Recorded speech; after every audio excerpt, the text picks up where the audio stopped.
vertical layer traveling upward. Do you guys see this? It's called the Devil's Backbone. The tallest pillar is about 500 feet. I give you some reference in its size.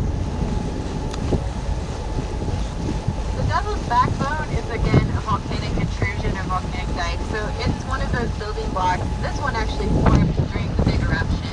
There's a fracture in the rock. Molten lava oozed up and hardened. Just kind of a neat feature. So I'll give you guys a second to enjoy that, and then we're going to talk about the lake. And this section of the lake is always windy, so watch your hats.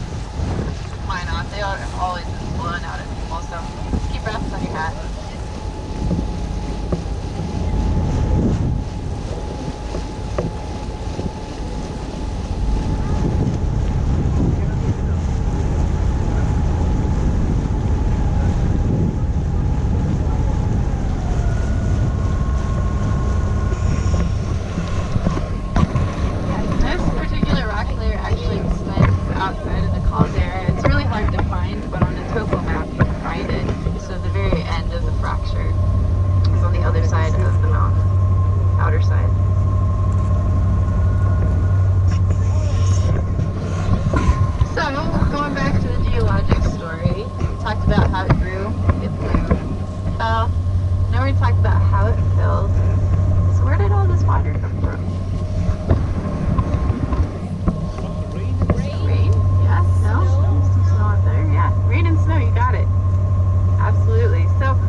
Crater Lake's blue because of that similar occurrence.